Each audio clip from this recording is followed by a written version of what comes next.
Hi friends, good evening. எல்லோரும் எப்படி இருக்கீங்க? நல்லா இருக்கீங்களா? ஓகே, நான் இன்றைக்கி என்ன செய்ய போகிறேன்னா குப்பை மேனி இலை சூப்பு.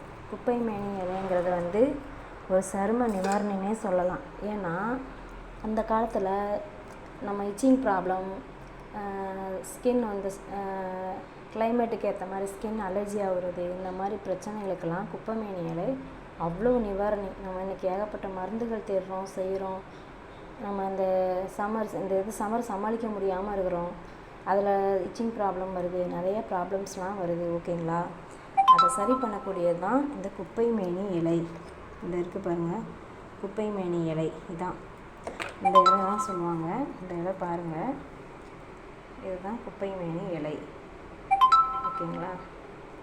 இதை ஒரு ஒரு ஒரு பிடின்னு சொன்னாங்கன்னா ஒரு 4 காம்பு அந்த இதை கிள்ளி போட்டு, ஒரு தக்காளி, ஒரு 10 வெங்காயம் இதை கட் பண்ணி போட்டுட்டு, ஓகேங்களா, இது சாப்பிட்றதுனால நமக்கு என்ன பிரயோஜனம் அப்படின்னா, அதான் நான் சொன்னேனே, ஸ்கின் அலர்ஜி, நம்ம உடம்புல ஏற்பட்ட எல்லா ஸ்கின் அலர்ஜியும். இது மட்டும் கிடையாது, வீக்லி ஒன்ஸ் வேப்பிலை அரைச்சி குடிக்கலாம். சிரியானங்கைன்னு சொல்லி ஒரு இலை இருக்குது. அந்த சிரியானங்கை இலையை குடிச்சிங்கன்னா உங்களுக்கு எப்பேற்பட்ட விஷக்கடினாலும் அதை டக்குன்னு சொல்யூஷன் கிடைக்கும். 3 days மட்டும் நீங்கள் குடிச்சிங்கன்னா போதும். சிரியானங்கை அதை கிடைக்கிறது அபூர்வம். ஆனால் அது வேப்பிலையோட 100 மடங்கு கசப்பு உள்ளது. அந்த சிரியானங்கை இலையை அரைச்சி காலையில் எம்டி ஸ்டொமக்கில் காலையில் எந்திரிச்சோடனையும் ப்ரஷ் பண்ணிவிட்டு 1 டம்ளர் ஒரு 50 ml டெய்லி ஒரு 3 days மட்டும், அதிகமாக குடிக்கக்கூடாது. ஒரு 3 days குடிச்சு, ஒரு நாள் விட்டு ஒரு நாள், அப்படி 3 நாள் குடிச்சிங்கன்னா உங்களுக்கு என்ன விஷக்கடி இருந்தாலும் உடம்புல உள்ள அந்த விஷத்தன்மையை எடுத்துட்டு அந்த ரத்தத்தை சுத்தப்படுத்தக்கூடிய தன்மை சிரியானங்கை உள்ளது. அதே ஈக்குவல் குவாலிட்டி தான் வேப்பிலையும். வேப்பிலை வீக்லி ஒன்ஸ் நம்ம குடித்தோன்னா ஸ்டொமக்கில் உள்ள அந்த கிருமி புழுவெல்லாம் இதாயிரும், இறந்து போயிடும். குழந்தைங்களுக்கு கன்ஃபர்மேஷனாக நீங்கள் வீக்லி ஒன்ஸு ஒரு சங்கு கொடுத்தீங்கன்னா அவ்வளோ நல்லது. சிரியானங்கையெல்லாம் மந்த்லி ஒன்ஸ் ஒரு சங்குக்கு அரை சங்கு கொடுத்தீங்கன்னா பிள்ளைங்களுக்கு எங்கேயாவது விளையாட போகிற பிள்ளைங்களும் சரி, ஸ்கூலுக்கு போகிற பிள்ளைங்களும் சரி, எதுவானாலும் ஏதோ பூச்சி சின்ன வண்டு கடிக்கலாம், ஏதோ ஒரு சந்தர்ப்ப சூழ்நிலையில் கடிக்கலாம். அந்த மாதிரி இருக்கிறவங்களுக்கு அந்த சிரியானங்கையை மந்த்லி 1 வயசு குழந்தைங்களுக்கு கொடுத்தோம் அப்படின்னா அவ்வளோ பெனிஃபிட்டு அவங்களுக்கு.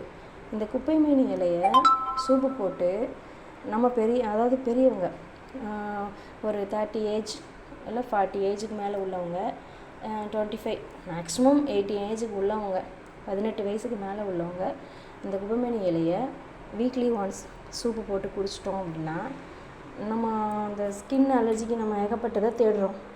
அதுக்கு இது நல்ல நிவாரணி. இதெல்லாம் நம்ம கரெக்டாக ஃபாலோ பண்ணோம்னா உடம்புல எந்த பிரச்சனையும், அந்த இச்சிங் ப்ராப்ளம் எந்த பிரச்சனையுமே இருக்காது. எல்லா பிரச்சனைக்குமே இதெல்லாம் சொல்யூஷன். ஓகேங்களா?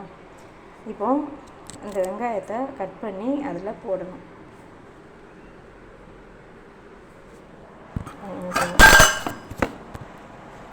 வெங்காயத்தை கட் பண்ணி ஒரு 10 வெங்காயம், சின்ன வெங்காயம் தான் போடணும். பெரிய வெங்காயம் அவ்வளோ பெனிஃபிட் இருக்காது. எந்த ஒரு சூப்புக்கும் எதுக்குமே சரி சின்ன வெங்காயம் அவ்வளோ நல்லது. பெரிய வெங்காயம் சேர்க்கலாம், ஆனால் அது நீர் சம்மந்தப்பட்டது. அதிகமாக உடம்புல நீர் கோர்த்துக்கும். ஓகேங்களா? அதை கம்மி பண்ணிவிட்டு சின்ன வெங்காயத்தை அதிகமாக எடுத்துக்கோங்க. எனக்கு தெரிஞ்சு சென்னையில் முக்கால்வாசி பேர் பெரிய வெங்காயம் தான் யூஸ் பண்ணுறாங்க. ஆனால் அதுதான் உடம்புக்கு நீர் விட்டு பார்த்திங்களா, எப்படி சொல்கிறது, இந்த உடம்பு சத உடம்புன்னு சொல்லுவாங்களே, அந்த மாதிரி நீர் உடம்பு உள்ளவங்களுக்குலாம் அது சுத்தமாக செட் ஆகுது. அதிகமாக தான் நீராக்கும். சின்ன வெங்காயம் எடுத்துக்கிட்டிங்கன்னா உங்களுக்கு ரத்தம் அவ்வளோ சுத்தமாகும். டெய்லி ஒரு 10 சின்ன வெங்காயம் எடுத்துக்கிட்டால் போதும்.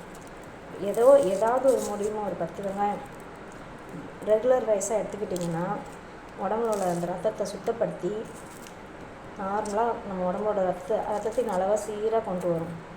இதெல்லாம் நம்ம அந்த காலத்தில் பாட்டிங்க சொன்ன மருத்துவம் தான். ஆனால் நம்ம இப்போ உள்ள நாகரிகமான உலகம், ஸ்பீடான உலகம், ஒருத்தருக்கு ஒருத்தர் பேசிக்க முடியாத நிலைமை கூட இருக்குது. அந்த நிலைமையில நம்ம இதெல்லாம் கண்டுக்கிறதே இல்லை, விட்டுட்டோம். நம்ம ஃபுட்டாக ஜங்ஷன் ஃபுட்டாக அது ஏதோ ஃபுட்டு சொல்கிறாங்க, அந்த ஃபுட்டெல்லாம் சாப்பிட்டு உடம்பு பாழாக்கிக்கணும். எல்லாருக்குமே ஒரு அனுபவம் தானேங்க, அனுபவம் தான் சொல்லி கொடுக்குது. ஓகேங்களா? அதனால் தயவு பண்ணி குழந்தைங்களுக்கு இப்போவே கொஞ்சமாக கொடுத்து ஃபாலோ பண்ணிடுங்க. இயற்கை மருத்துவம் மாதிரி அது உங்களுக்கு கொடுத்து ஃபாலோ பண்ணிங்கன்னா உங்களுக்கு அவ்வளோ நல்லது. இந்த 10 சின்ன வெங்காயம் போட்டாச்சு, தக்காளி ஒரு தக்காளி போட்டாச்சு, கொஞ்சம் அவ்வளோ பெருங்காய பவுடர். பெருங்காய பவுடர் வந்து நம்ம குப்பைமேனியில் போடுறதுனால கொஞ்சம் பெருங்காய பவுடர் போட்டுக்கணும். கொஞ்சம் மஞ்சள்,